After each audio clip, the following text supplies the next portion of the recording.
предлагам заедно с него да разгледаме сега изложбата.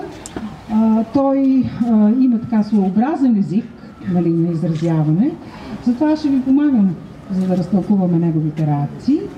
Какво мога да ви кажа още за него, освен това, че той е от мъжки пол, но това е очевидно.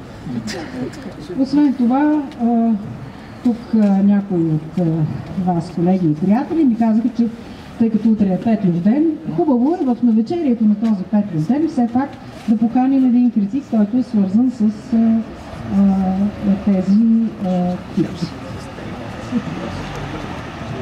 Сега, първата серия така предизвика малко бурна реакция в него. Тази серия се нарича Небе. Знаете, че Петелът, когато се събуди сутрин и тръгне да известява утрото, обикновено гледа към небето. Така че това е един основен компонент, една основна част, много съществена в неговия живот, в неговия бит. Тъй като той е един така много духовно извисен критик, затова до мен е неговата асистентка Ани, която се грижи за неговите земни дела, за да може той да не бъде откъсван от своите възвишени занимания. Така че той гледа към небето и вижда различни неща. Вижда слънцето, вижда хората, вижда всичко, което се случва около него и понякога реагира, понякога не. Сега се замисли. Вероятно, може да не е съгласен с мен, но все пак това е неговата реакция. Продължаваме нататък. Втората серия, това е морето.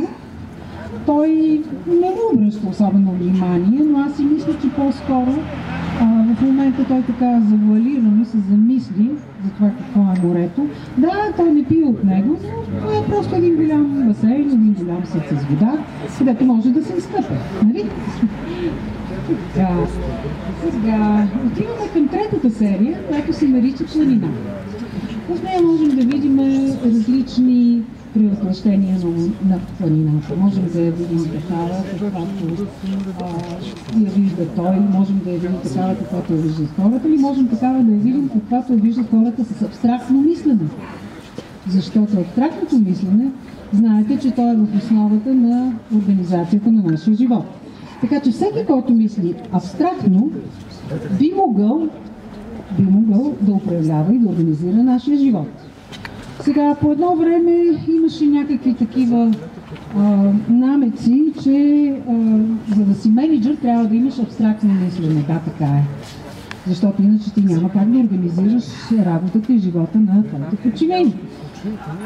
За съжаление, не всички български менеджери са известни с абстрактното си мислене, поради което и много недоволни имат от техните подчинени. Но какво да се прави? Всичко това предстои да се развива. Продължаваме към следващата серия, а тя се нарича Река. Защо се нарича Река? Защото навсякъде можем да видим елементи от реката, които са стилизирани. Можем да видим можем да видим вълнички, можем да видим завихрания или пък посоката, по която тече водата. Така че той остана безмълвен, бездумен. Вероятно е много силно впечатлен и не може да даде израз на емоциите си. Продължаваме с последната карта. А защо се нарича карта? Защото това е един формат, който е свързан с правоъгълник. Така че тук, където има една доста изразена абстрактен нюанс, мисля, че той също така остана доста замислен, но това не е толкова трудно. Особено за критик от неговия ранг. Тези неща той ги премисля, след това ги анализира, а след това, разбира се, и прави обзор. Ами така, да очакваме неговият обзор.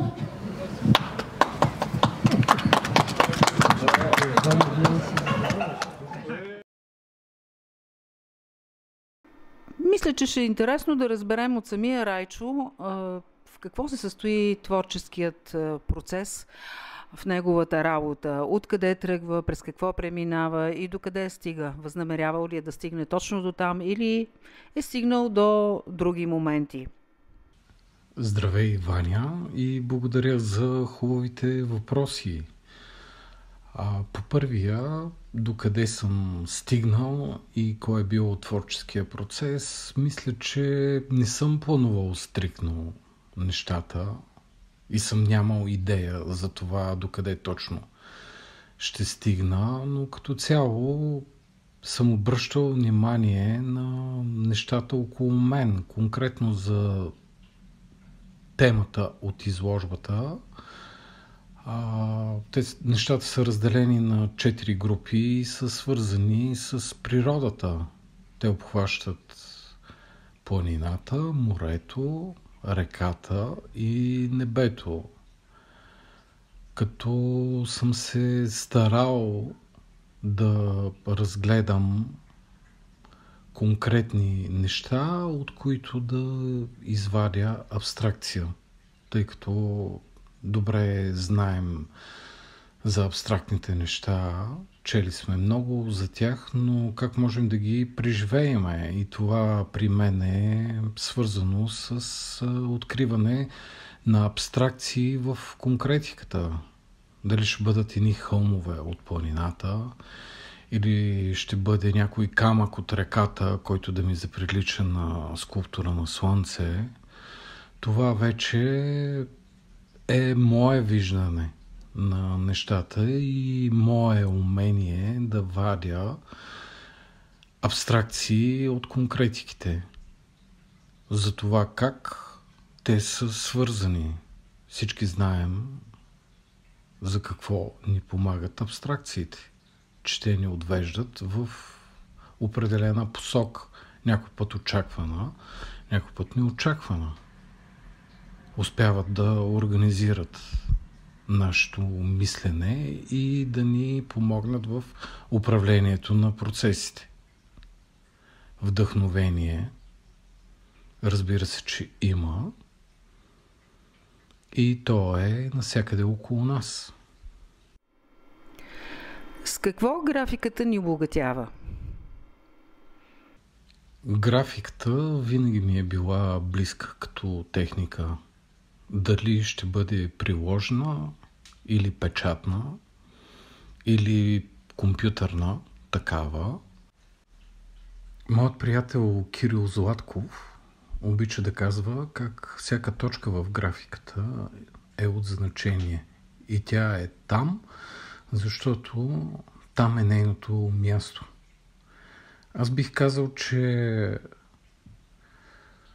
работата на художника е не да знае функцията, той е творец.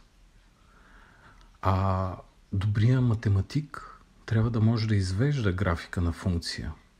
Но какво е графика на функция? Ще дам един пример с движението. Ако наблюдаваме един движещ се автомобил в далечината, можем да предвидим неговото движение в следващите 30 секунди. И това го правим без да изчисляваме. Просто подсъзнателно определяме къде ще бъде неговото място след 30 секунди. Без да се напрягаме. По същият начин, гледайки една графика, можем да определим на къде тя ще ни отведе. И на мен ми е интересно дали зрителите се опитват да разберат това нещо и дали това ги забавлява в крайна сметка. И накрая, но не на последно място, надявам се и нашия критик Петела да остане доволен. Успех!